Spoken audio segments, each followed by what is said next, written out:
का ढाबा है, इस फैसले को लेकर क्या सोच रहे थे आप? सही है ये बात सही है हाँ, कि नाम पता होना चाहिए। होना चाहिए। लेकिन अब सुप्रीम कोर्ट ने रोक लगा दी है कि नाम लिखने की जरूरत नहीं। वो तो गलत है वैसे तो आप इस फैसले के पक्ष में थे कि नाम लिखा होना चाहिए ढाबे के ऊपर? हाँ जी। इस फैसले के पक्ष में जो एक कावड़ मार्ग है, ये पूरा का पूरा कावड़ मार्ग है, वन वे काफी हद तक कर दिया गया है, वो काफी हद तक पक्ष में नजर आते हैं। तो अभी तक जो ढाबे के आप नाम देख करके खाना खा रहे थे क्या? हाँ जी, मंदिर में, शिव मंदिर में, हिंदू मंदिर में हिंदू ढाबों पे खाना खाते हुए नजर आ रहे थे। तो ये स्थिति है जो फिलहाल हमें कावड़ मार्ग पे नजर आ रही है कि चाहे वो कावड़ मार्ग से जुड़े हुए, उसमें आप हमारा सकारात्मक सहयोग दीजिए और मैं दावे के साथ कह सकता हूं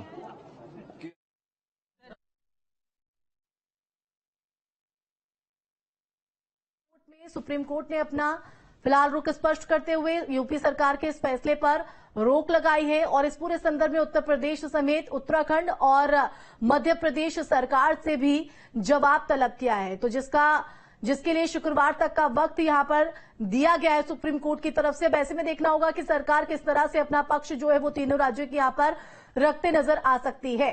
तो नाम पता बताने की जरूरत नहीं, सुप्रीम कोर्ट ने सुनवाई करते हुए इस बात को माना है और साथ ही तीनों राज्यों की सरकार से जवाब तलब किया है। तो ये इस वक्त की बड़ी और अहम खबर आपको बता रहे। तो 26 जुलाई को अब इस पूरे मामले पर अगली सुनवाई होनी है, यानी शुक्रवार तक का वक्त सरकार को दिया गया है अपना पक्ष रखने का। तो कांवड़ यात्रा को लेकर सुप्रीम कोर्ट का ये बड़ा फैसला। उनको ये कहा गया था, मुजफ्फरनगर में सबसे पहले ये कहा गया था, फिर बाद में कहा गया कि पूरे यूपी में लागू होगा और उज्जैन तक बात जा रही थी। तो अभी फिलहाल तो ये हुआ है कि अंतरिम राहत जो है एक तरीके से दी गई है। जो भी, चाहे वो फल वाला हो, चाहे वो सब्जी वाला हो, चाहे होटल वाला हो, अब उसको नाम उस तरीके से उजागर करना मैंडेटरी नहीं होगा। अगर वो चाहता है तो कर सकता है, स्वैच्छिक तरीके से है, लेकिन इसके लिए मैंडेटरी नहीं होगा।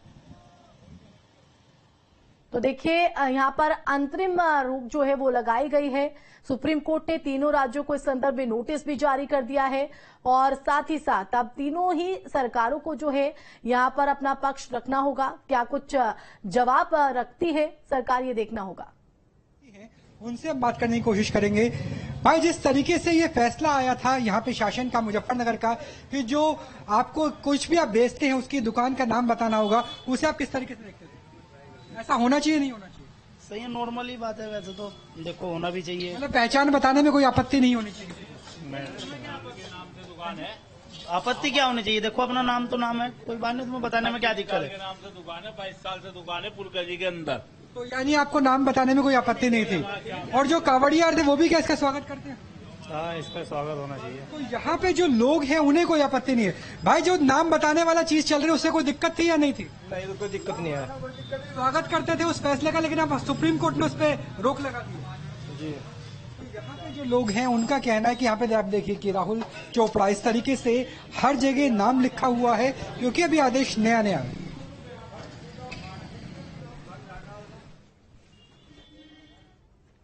तो यूपी सरकार के जवाब देने तक रोक जो है वो यहां पर लगाई गई है। तो सुप्रीम कोर्ट ने 3 राज्यों को इस पूरे संदर्भ में नोटिस जारी किया गया है। तो आपको बता दें कि इस पूरे मामले पर सुप्रीम कोर्ट ने सुनवाई करते हुए शुक्रवार तक का वक्त सरकार को दिया है। अब ऐसे में देखना होगा कि सरकार अपना पक्ष क्या रखती है। हालांकि ग्राउंड से आपको हम लोगों को सुनवा रहे थे, लोगों का ये कहना था कि आदेश से उन्हें कोई दिक्कत या आपत्ति नहीं है।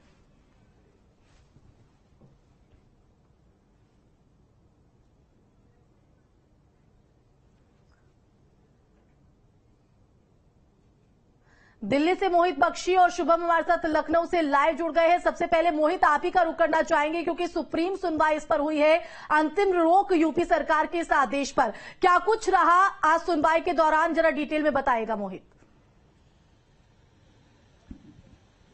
जी बिल्कुल, डिटेल में मैं आपको बता देता हूं कि दुकान मालिक जो हैं और उनके कर्मचारियों को नाम प्रदर्शित करने की जरूरत नहीं होगी अब पूरे कांवड़ यात्रा का जो मार्ग है वहां पर। इससे पहले यह आदेश निकाला गया था, सबसे पहले मुजफ्फरनगर की तरफ से मुजफ्फरनगर प्रशासन ने कहा था कि आपको प्रोप्राइटरशिप और नाम बताना होगा। कारीगरों के नाम लिखवाए जा रहे थे, उस पर जब अभिषेक मनु सिंघवी ने दलील शुरू की और ये कहा कि यह मजबूरी नहीं हो सकता, अगर स्वैच्छिक है तो अलग बात है। यही बात सुप्रीम कोर्ट ने भी कही और शुक्रवार को मामले की सुनवाई होगी। उत्तर प्रदेश सरकार को, उत्तराखंड सरकार को, मध्य प्रदेश सरकार को नोटिस जारी किया गया है। इसके अलावा मैं आपको बताता चलूं कि ये सुप्रीम कोर्ट ने कहा कि नोटिस जारी करते हुए कहा कि अब कांवड़ यात्रा के दौरान पड़ने वाले फल विक्रेताओं, ढाबे वाले को नाम उजागर करने की जरूरत नहीं है। सुप्रीम कोर्ट ने यह भी कहा कि कांवड़ियों को केवल वेजिटेरियन खाना मुहैया कराना मकसद है। याचिकाकर्ता के मुताबिक इस तरह का नोटिस भेदभाव करता है और छुआछूत को बढ़ावा दे जा रही है, आर्थिक चोट पहुंचाने की कोशिश ये की जा रही है। इसीलिए सुप्रीम कोर्ट ने जब इस पूरे मामले की सुनवाई करी तो उन्होंने अभी, क्योंकि एक याचिकाकर्ता का पक्ष सुना है, इसलिए अंतरिम राहत दी है। अंतरिम बिल्कुल मोहित, अंतरिम राहत यहाँ पर दी है। हालांकि अब सरकार की तरफ से क्या पक्ष रखा जाएगा इस पर भी सबकी निगाहें हैं। मोहित, मैं लौटूंगी आपके पास। शुभम भी हमारे साथ लखनऊ से लाइव जुड़े हैं और अभिषेक हमारे साथ मेरठ से लाइव जुड़ गए हैं। शुभम, पहले मैं आपका रुख कर लेती हूँ, क्योंकि अब जिस तरह से ये बड़ा फैसला सामने आया, हालांकि अंतरिम रोक, जैसा कि मोहित यहाँ पर बता रहे हैं, सरकार के पक्ष पर भी अब सबकी निगाहें रहने वाली हैं। जी बिल्कुल, निश्चित तौर देखिए, आज जब ये सुनवाई हो रही थी तो निश्चित तौर पर आप समझिए कि सरकार ने जो बीते दिनों उत्तर प्रदेश के अलग अलग जगहों पर नेम प्लेट को लेकर के अलग अलग राय भी सामने आ रही थी। ऐसे में जब सुप्रीम कोर्ट की तरफ से अब ये जो अभी फिलहाल अंतरिम राहत याचिकाकर्ता को दी है, तो निश्चित तौर पर आप समझिए कि उत्तर प्रदेश की सरकार के लिए ये एक झटके के रूप में है। फिलहाल शुक्रवार तक अभी आने वाले दिनों में इसे लेकर के जब दूसरा पक्ष की सुनवाई सुप्रीम कोर्ट करेगा तो कुछ और बातें भी निकल करके सामने आ सकती हैं। लेकिन फिलहाल अभी जो अगर इस फैसले को देखें तो ये उत्तर प्रदेश में जो अभी बीते दिनों से लगातार चल रहा है, जो चर्चा का विषय भी बना हुआ है, नेम प्लेट को लेकर के, खासतौर से कांवड़ियों की यात्रा के दौरान जो आने वाले रास्ते हैं वहां पर नेम प्लेट को लेकर के लगातार इस तरह की बातें सामने आ रही थी, पक्ष विपक्ष, और उसके अलावा जो धर्मगुरु हैं उनकी तरफ से भी अलग अलग लोगों की प्रतिक्रियाएं सामने आ रही थी। ऐसे में अब इस फैसले के बाद कहीं ना कहीं इसके बाद अब सरकार अपना पक्ष आने वाले दिनों में जब कोर्ट में रखेगी तो वो क्या कुछ कहेगी, ये देखना सबसे ज्यादा अहम होगा। क्योंकि अभी तक फिलहाल पूरी तरह से शासन प्रशासन उत्तर प्रदेश का इसके जो फैसला लिया गया था नेम प्लेट को लेकर के, उसको पूरी तरह से लागू कराने का काम भी कर रहा था। लेकिन सुप्रीम कोर्ट ये पूरा आदेश शुभम मुजफ्फरनगर से शुरू होता है, फिर विपक्ष इस पर पूरे तरीके से मुखर होकर सरकार पर सवाल खड़ा करता है, उसके बाद पूरे प्रदेश में यह आदेश लागू हो जाता है। हालांकि अब सुप्रीम कोर्ट ने अंतरिम रोक यूपी सरकार के इस आदेश पर लगाई है। न सिर्फ उत्तर प्रदेश बल्कि उत्तराखंड और मध्य प्रदेश सरकार को वो नोटिस जारी कर जवाब तलब किया गया है। लौटूंगी आपके पास, अभिषेक का भी रुख कर लेते हैं। अभिषेक, क्योंकि ग्राउंड पर लगातार हम लोग ये तस्वीर भी दिखा रहे थे, जो आदेश जारी किया गया था उससे कोई आपत्ति जो है उन लोगों को नहीं है। ऐसे में सियासत भी इस पर चरम पर है, सुप्रीम कोर्ट में पूरा मामला पहुंचा, लेकिन अब ये कहा जा रहा है कि अंतरिम रोक है। साथ ही साथ ये भी सुप्रीम कोर्ट ने माना है कि नाम पता बताने की जरूरत नहीं है। देखिए, सुप्रीम कोर्ट में जो याचिका डाली गई है उसके हिसाब से इसे भेदभाव वाला डिसीजन सरकार का बताया गया था। अब सुप्रीम कोर्ट को लगा होगा कि ये भेदभाव है, इसलिए उसने अभी अंतरिम रोक दी है। लेकिन कुल मिलाकर इस फैसले से जितने भी विपक्षी पार्टियां थी, पश्चिमी उत्तर प्रदेश हो, राज्य स्तर की हों या राष्ट्रीय स्तर की हों, कल ही राष्ट्रीय लोकदल के मुखिया जयंत चौधरी जो मुजफ्फरनगर में थे, उन्होंने खुद जो एलआई है भारतीय जनता पार्टी के साथ हैं, वो मंत्री हैं सरकार में, उन्होंने इस फैसले पर कड़ी आपत्ति जताई थी।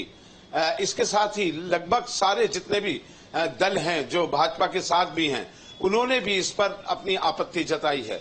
कुल मिलाकर अगर देखें इंडिया अलायंस को, तो उन्होंने भी आपत्ति जताई, चाहे सांसद सहारनपुर के हों, उन्होंने आपत्ति जताई। हालांकि बागपत के सांसद चुप थे, लेकिन मुजफ्फरनगर के सांसद हरिंद मलिक ने इस पर आपत्ति जताई।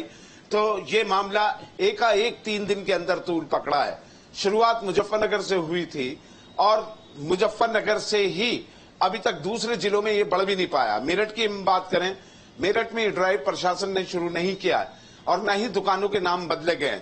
ये बात दूसरी है कि यहां ऐसी शिकायतें नहीं हैं, क्योंकि हाईवे पे जो ढाबे हैं मेरठ में वो सभी ओरिजिनल नामों से ही हैं।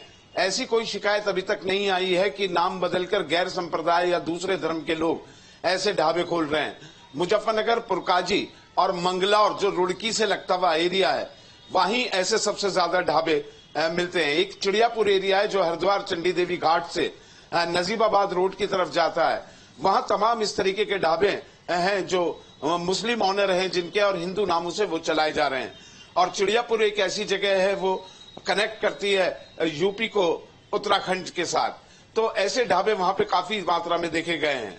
इसी तरीके से अगर मुरादाबाद रोड पर हम चले जाएंगे, अमरोहा, गजरौला, यहाँ मल्टीनेशनल कंपनीज के साथ साथ जो लोकल ढाबे हैं उसमें ये माना जाता है कि मुस्लिम ओनर हैं, नाम हिंदू ढाबों के नाम से वो चला रहे हैं। तो ऐसी ड्राइव सिर्फ मुजफ्फरनगर में चली, मुजफ्फरनगर के अलावा किसी और शहरों में नहीं लगी। हालांकि डीआईजी अजय सानी ने इस पर बयान दिया था। सहारनपुर में भी हल्का फुल्का इस पे देखा गया, लेकिन कुल मिलाकर पूरा फोकस जो था, क्योंकि कपिल देव अग्रवाल वहां के विधायक हैं और मंत्री हैं, उन्होंने ही ये मामला उठाया और उससे पहले एक जो बाबा है वहां पर ये लड़ाई लड़ते रहे हैं। तो मुजफ्फरनगर में ही ये पूरा केंद्र बिंदु रहा नाम बदलने का, ढाबों का, दुकानों का, ठेलों का।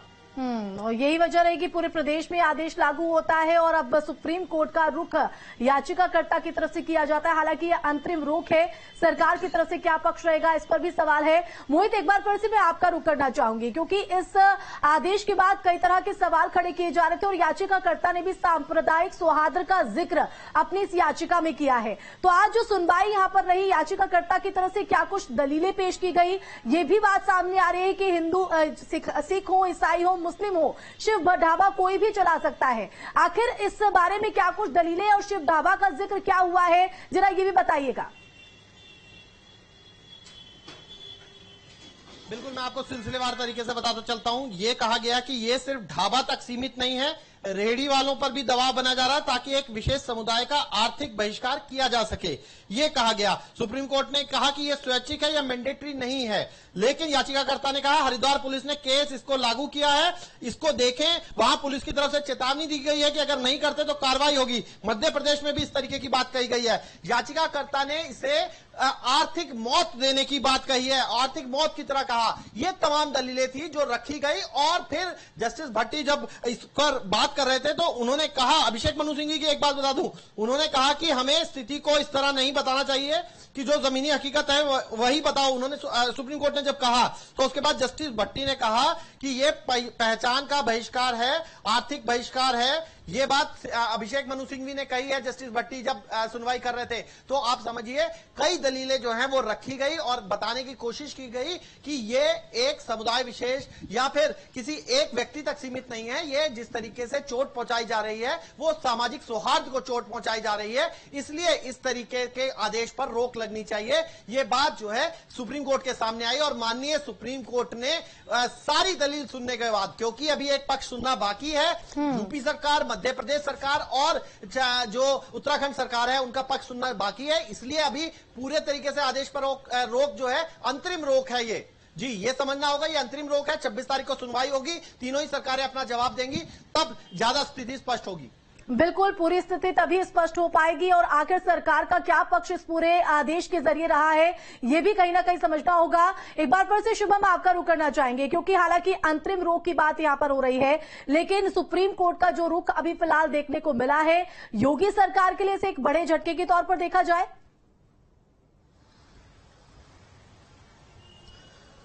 जी बिल्कुल, देखिए निश्चित तौर पर ये क्योंकि उत्तर प्रदेश में प्रभावी रूप से इस फैसले को लागू करने के लिए तमाम तरह के प्रयास नजर आ रहे थे और खास तौर से पश्चिमी उत्तर प्रदेश में इस तरह की चीजें निकल करके सामने आ रही थी और क्योंकि इसे लेकर के विरोध लगातार अलग अलग स्तरों पर होता आ रहा था और जब मामला चूंकि सुप्रीम कोर्ट पहुंचा, एक तरफ जहां शासन प्रशासन पूरी तरीके से प्रभावी रूप से इसे लागू करने में लगा हुआ है, तो वहीं अब सुप्रीम कोर्ट की तरफ से ये अंतरिम तौर पर राहत पक्ष को देना जिसमें जो है इस पूरे फैसले को लेकर के विरोध है, तो निश्चित तौर पर सरकार के लिए तो एक झटका है ही, लेकिन कुछ दिन का भी हो सकता है क्योंकि अभी दूसरा पक्ष सुप्रीम कोर्ट ने नहीं सुना। तो ऐसे में आखिर उत्तर प्रदेश में जब सरकार शासन प्रशासन ने इस लेकर के जब ये पूरी प्रक्रिया शुरू की, क्या कुछ वजह रही हैं, तो मुझे लगता है कि जब ये प्रक्रिया जब सुनवाई पूरी होगी तो इसमें कहीं ना कहीं अपने जो जवाब है, अपनी जो बातें हैं वो यहां पर सरकार को रखने का मौका मिलेगा और इसके बाद सुप्रीम कोर्ट शायद अपना जो अंतरिम राहत है क्या इसे आगे बढ़ाएगी या फिर दलील सुनने के बाद क्या कुछ जो रोक लगाई है इसमें कुछ जो है समय बदल सकता है या बढ़ाया जा सकता है, तमाम चीजें हैं। लेकिन फिलहाल ये जो 2 से 3 दिन की रोक, अंतरिम रोक उत्तर प्रदेश की सरकार के लिए कहीं ना कहीं एक जो चिंता बढ़ाने वाला होगा और सरकार के सामने एक बड़ी चुनौती भी होगी इस आदेश को जिस तरह से लागू किया गया है इसको सही साबित करना। अभिषेक, क्योंकि योगी सरकार के लिए एक झटके के तौर पर इसको जाहिर तौर पर देखा जा सकता है, क्योंकि विपक्ष लगातार इस आदेश को लेकर मुखर होकर सरकार पर सवाल खड़ा कर रहा था, सरकार की मंशा पर सवाल खड़ा कर रहा था, सांप्रदायिक सौहार्द की भी बात यहां पर हो रही थी। अब ऐसे में जिस तरह से सुप्रीम कोर्ट का यह रुख देखने को मिला है, इसे साफ तौर पर अब कहीं ना कहीं विपक्ष को एक और मौका मिल गया है सरकार पर हमलावर होने का, क्योंकि हमने देखा था यह आदेश मुजफ्फरनगर से शुरू होता है, जिसके बाद विपक्ष लगातार हमलावर होता है और उसके बाद पूरे प्रदेश में सरकार की तरफ से इस आदेश को लागू कर दिया जाता है। देखिए, हम गौर करें, इस आदेश को लागू कर तो दिया गया, लेकिन किन किन आदेशों पर आप लागू कर पाएंगे? अगर कांवड़ की अगर आप बात करें तो 90% जो कांवड़ बनती, 80 से 90% कांवड़ वो मुस्लिम कारीगर बनाते हैं। जिस कांवड़ में गंगा जल लेकर शिव भक्त चलते हैं, वो कांवड़ 80% कारीगर जितने भी हैं वो मुस्लिम समाज के हैं। मेरठ से हों, मुजफ्फरनगर से हों या सहारनपुर से हों, सारे मूव कर जाते हैं हरिद्वार, और हरिद्वार में इस समय जितनी भी कांवड़ बन रही हैं उसमें 70 से 80% कारीगर मुस्लिम हैं। फिर दूसरी बात यह है कि डीजे वाले जो हैं उसमें मुस्लिम हैं, इलेक्ट्रिशियन, जनरेटर जो चल रहे हैं बड़ी कांवरों के साथ उसमें भी मुस्लिम कारीगर हैं। तो ये एक मेल जोल वाली चीज ऐसी है कि बिना हिंदू और बिना मुस्लिम इनके कॉम्बिनेशन के ये समाज में शायद चलना बहुत मुश्किल हो जाएगा। क्योंकि फलों की अगर आड़त देखें आप या सब्जी मंडी की आड़त देखें, जब फल आ रहे हैं, अब फल वाले ने तो नाम लिख लिया अपना कि मैं निसार फल वाला मुजफ्फरनगर में, लेकिन वो फल पीछे से आ रहे हैं। अगर जितने भी गांव के हैं और बागवानी करते हैं, सहारनपुर से लेकर अमरोहा तक आम के जितने बाग हैं उसमें कितने फीसदी ठेकेदार जो आम की रखवाली करते हैं, बाग की रखवाली करने वाले ठेकेदार 80 से 90% मुस्लिम हैं, जो ठेकों पर बागों को लेते हैं, आम की तोड़ाई करते हैं, आम की रखवाली करते हैं, फिर उन्हें मंडी तक पहुंचाते हैं। ऐसे ही आड़ती हैं। तो एक कॉम्बिनेशन बना हुआ है। शायद सुप्रीम कोर्ट को लगा होगा कि ये जो कॉम्बिनेशन है, और जो तर्क दिए होंगे ये तो मुझे नहीं पता कि इस याचिका के समर्थन में वकीलों ने क्या तर्क दिया, लेकिन तर्क यही माने गए होंगे, इसी तरीके के तर्क दिए गए होंगे, क्योंकि एक समाज में इसी तरीके का एक ताना बाना बुना हुआ है। और जो सवाल आपने किया कि सरकार के लिए झटका है, निसंदेह ये सरकार के लिए झटका है, क्योंकि एक मेंशन कर देना नाम, क्योंकि किसी भी नाम से किसी को भी आजादी है, और ये आजादी उसको मिलती है भारतवर्ष में कि किसी भी नाम से वो कोई दुकान खोल ले। ये बात अलग है कि आपका प्रोपराइटर का नाम लिखना ये कानून है, इसका भी नहीं नजरअंदाज किया जा सकता। दुकान का मालिक कौन है, किसके नाम लाइसेंस है, फूड विभाग ने वो लाइसेंस किसके नाम किया है, ये मेंशन होना चाहिए बोर्ड पे। लेकिन कांवड़ के समय ये मेंशन फिर एक वर्ग के लिए नहीं होना चाहिए, हर दुकान पर यह कंपलसरी होना चाहिए कि भाई कौन इसका मालिक है। कई बार ऐसा होता है, हम लोग रेस्टोरेंट में खाना खाने जाते हैं, वहां हमें शिकायत होती है, अब मालिक का नंबर मांगे या मैनेजर का नंबर मांगे, वो टालते रहते हैं, देते नहीं है। लेकिन ये मेंशन होना चाहिए बोर्ड पर, हर दुकान पर मैंडेटरी होना चाहिए। लेकिन कांवड़ की वजह से सिर्फ मुस्लिम समाज के लिए ये निर्देश जारी करने से, और यही वजह है कि अभिषेक, यही वजह है कि याचिकाकर्ता की तरफ से इसे आर्थिक मौत बताया गया है, इस आदेश को। जी बिल्कुल देखिए, अगर इसे गहराई से देखेंगे तो जो ताना बाना, सामाजिक ताना बाना है, और खासकर पश्चिमी उत्तर प्रदेश की मैं बात करूं तो जितने भी सारे काम हैं सामाजिक, चाहे वो सारे के सारे काम सारे समुदाय से मिलकर चलते हैं। ऐसे में उन्हें इंगित करके रोक देना, ये इसलिए विपक्ष और पक्ष, ये राजनीति का बड़ा खेल बन गया, और इसलिए विपक्ष ने इसमें तेजी से आवाज उठाई। और इसमें भारतीय जनता पार्टी ने भी, क्योंकि ये मुजफ्फरनगर जिले से शुरू हुआ था, शासन का कोई निर्देश नहीं था, अधिकारियों ने, अगर इसे देखा जाए तो मुजफ्फरनगर के एसएसपी ने सरकार की वाहवाही लूटने के लिए यह आदेश निकाला। अगर उसकी गहराई में आप जाएं तो ऐसा कोई शासन का आदेश नहीं था, ना मुख्यमंत्री का कोई आदेश था, ना कोई ऐसी गाइडलाइन थी। सिर्फ एक मंत्री ने, जो कपिल देव अग्रवाल हैं, उन्होंने यह आरोप लगाया था कि मुस्लिम व्यक्ति हिंदू नामों से ढाबे चलाते हैं। कुछ एक हफ्ते पहले उन्होंने ऐसा बयान दिया, और उनको ऑबलाइज करने के लिए, जहां तक मुझे ऐसा लगता है अपने नंबर बढ़ाने के लिए, एसएसपी मुजफ्फरनगर ने उससे आगे जाकर ये निर्देश पारित किया और फिर उसकी एवज में डीआईजी को मैदान में आना पड़ा और डीआईजी के मैदान में आने के बाद सरकार को मैदान में आना पड़ा। उन्हें लगा कि ये मुद्दा जो है कांवड़ियों के लिए शुद्धता का, शुचिता का ये मुद्दा बन सकता है। लेकिन एक बात बहुत साफ है, फल वाला कोई भी हो सड़क पर, ये आदमी को पता लग जाता है कि बेचने वाला बातचीत के अंदाज से, कपड़ों के अंदाज से, उनके हुलिये के अंदाज से सबको मालूम है कि कौन है ये फल बेचने वाला। और किसी को इस बात से कोई फर्क नहीं पड़ता कि फल कौन बेच रहा है, उसे फल लेने हैं, क्वालिटी जिसकी अच्छी होती है, वहां पैसे देते हैं, वो ले लेते हैं। और जहां तक कांवड़ियों की बात है तो भंडारे इतने लगते हैं, हरिद्वार से लेकर दिल्ली तक, फरीदाबाद तक, आगे तक, जहां जहां कांवड़िए जाते हैं वहां शुद्ध देसी घी का खाना लोग कांवड़ियों के लिए परोस रहे हैं। बहुत अधिक तादाद में कांवड़िए भोजन वहीं करते हैं, लेकिन कुछ लोग फ्री में नहीं खाना चाहते हैं। उन्हें लगता है कि उनकी जो सेवा, जो भक्ति है, वो उससे खंडित होगी कि हमने अगर भंडारे का खाना फ्री में खाया। ऐसों में वो ढाबों पर पैसा देकर खाना खाते हैं।